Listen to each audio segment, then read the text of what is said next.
मराठवाड्यातले कोरडवाहू शेतकरी आता थोडक्या क्षेत्रावर बागायती पीक घेण्याचा प्रयत्न करतायत। अर्थकारण साधण्याचा त्यांचा प्रमुख उद्देश आहे। परभणी जिल्ह्यातल्या मानवत तालुक्यातल्या भोसा गावच्या रामा जाधव यांनी जेमतेम 20 गुंठ्यात दुधी भोपळ्याचं उत्पादन घेत आपलं अर्थकारण साधलंय।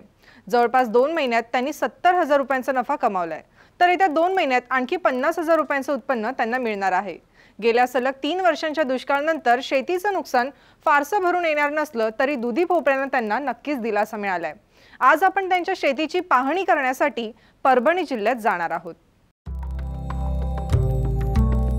हृदयाची धडधड चांगली ठेवायची असेल तर डॉक्टर तुम्हाला दुधी भोपळ्याचं सेवन करण्याचा सल्ला देतात। तसं पाहिलं तर दुधीची भाजी ही आरोग्यासाठी जास्त फायद्याची आहे।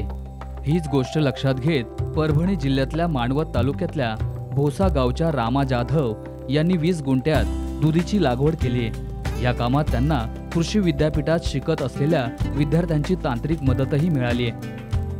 वडिलोपर्यंतची जमीन असल्यामुळे मला शेती हा व्यवसाय करणं गरजेचा होता, पण गेले 3 ते 4 वर्षापासून पाणी कमी असल्यामुळं या शेतीमध्ये उत्पन्न फार कमी होत चाललं। मग नंतर मी समजलं काय करता येईल, आणि माझ्याकडे एक बोर असल्यामुळे त्याला पाणी कमी आहे।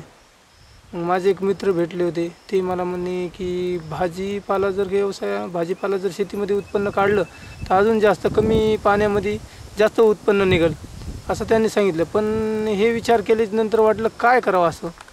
नंतर एक लक्षात धरून ते म्हणे कद्दू हा उत्पन्न 12 महिने चालतंय।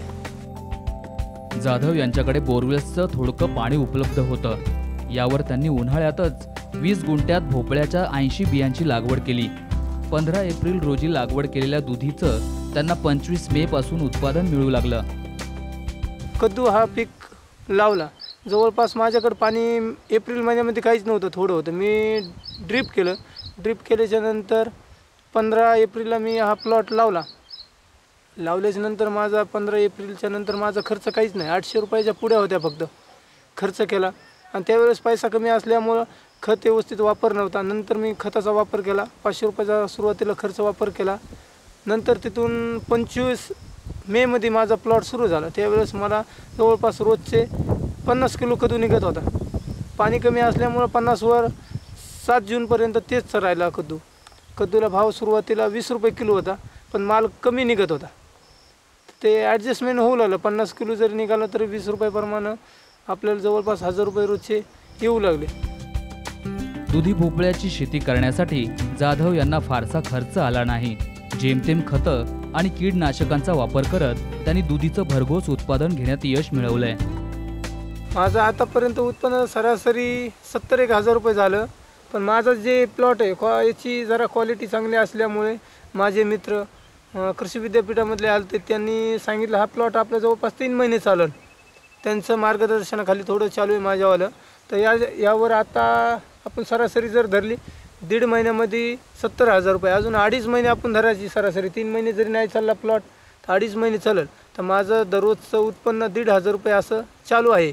आणि यावरती खर्च काहीच नाही, फक्त 800 रुपयाच्या बिया लावल्या आणि याला फवारणीचा खर्च काहीच नाही। आता एक वेळेस फक्त नागाळीचं प्रमाण वाढलं होतं तर 200 रुपयाच्या औषधामध्ये पूर्ण कव्हर झालं। एक फवारणी झाली, याला खत 10-26-26ची एक बॅग सोबत केली होती, आणि नंतर ड्रीप वॉटर मी काही खतं सोडले होते याला। आणि आतापर्यंत खर्च माझा ते सरासरी 1000 रुपये लावगडी सगट झाला, आणि खत घालण्याचे 1100 रुपये आणि 400 रुपये घालण्याचे खत असे 1500, जवळपास 2500। आणि खुरपण 2 वेळेस खुरपण केली तर याला 500 रुपये एका खुरपणीला झाले, असे 1000 मिळून 3500 आतापर्यंत खर्च झाला। रोजचा हे तोडणी खर्च जर धरला तर फक्त 200 रुपये येते एका दिवसाचा। जरी आतापर्यंत जरी आपण 1.5 महिन्यामध्ये जरी धरला तर जवळपास 4,500 खर्च होते। हे 4.5 आणि ते 3.5, जवळपास 8,000 रुपये आतापर्यंत खर्च आला। माझं उत्पन्न 70,000वर आलं आतापासून झालेलं आहे माझं। पावसाळ्याचं वातावरण झाल्यानंतर भोपळ्याचं उत्पादन वाढू लागलं। आज जाधव यांना दररोज किमान 1,500 रुपयांचं उत्पन्न हाती येत आहे। ते स्वतः भोपळे विकण्याचं काम करतायत। 7 जूनच्या नंतर माझ्याकडे रोजचा 1 क्विंटल माल निघू लागला 7 जूनच्या नंतर।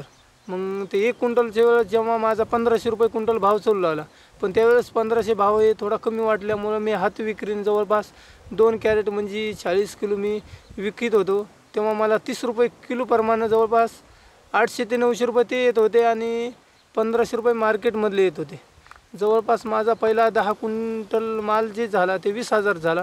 नंतर 7 जूनच्या नंतर रोजचा मला 1 क्विंटल माल निघायचा. तर मी एक दिवस रोजचं जाणं होत नाही पेरणीच्या योगानं, म्हणून मी एक दिवस आड करून तोडू लागलो तर मला जवळपास 2.25 ते 2.5 क्विंटल माल निघायचा. असं माझं आतापासून 30 क्विंटलचं जून महिन्यामध्ये टार्गेट झालेलं आहे. अगोदरचा 10 क्विंटल माझा 20,000चा खर्च झालेला आहे आणि 20 क्विंटल माझा जवळपास 20,000 म्हणजे असं 60,000 ते आणि 10,000 ठोकर मालाचे असे 70,000 माझे झाले आतापर्यंत.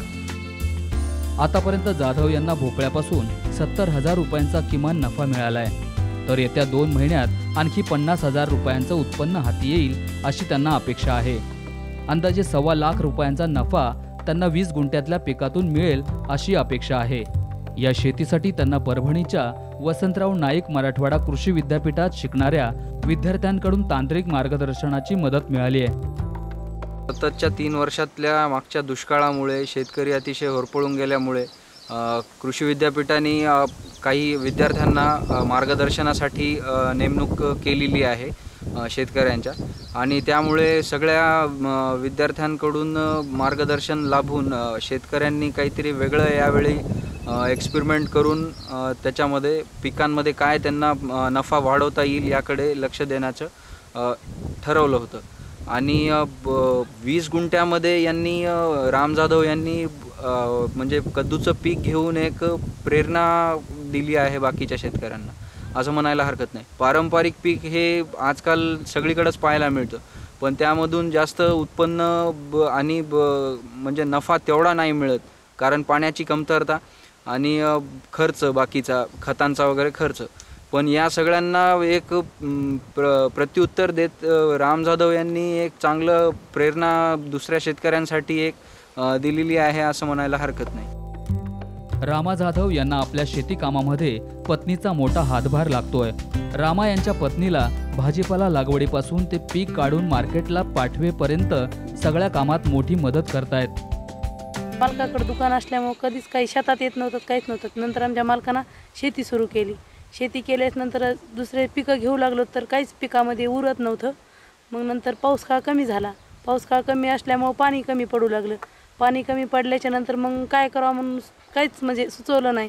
मग नंतर एक दोघांना सांगितलं पाणी कमी असल्यामुळं माळवा हा व्यवसाय घ्या. नंतर मग काय घ्यावं म्हणून कळलंच नाही. याच्या आधी ह्याच्यामध्ये टमाटे लावले होते.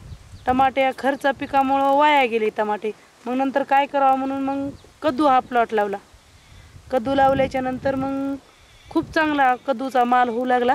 मालकाने आणि मी तोडला तर दररोज 1 क्विंटल माल 2 क्विंटल माल निघू लागला सरास. सततच्या दुष्काळामुळे शेतकऱ्यांचं मनोधैर्य खचलंय. अशा परिस्थितीत मनोधैर्य वाढवण्यासाठी परभणी कृषी विद्यापीठानं काही विद्यार्थ्यांची शेतकऱ्यांना थेट मार्गदर्शन करण्यासाठी नेमणूक केली आहे. त्याचे चांगले परिणाम दिसू लागलेत. विद्यापीठात शिकणाऱ्या विद्यार्थ्यांचा शेतकऱ्यांशी असा नियमित संपर्क येऊ लागला तर त्यांच्या शिक्षणाचा शेतकऱ्यांना खऱ्या अर्थानं उपयोग होईल असं म्हणायला हरकत नाही. राजेश काटकर, साम टीव्ही, परभणी.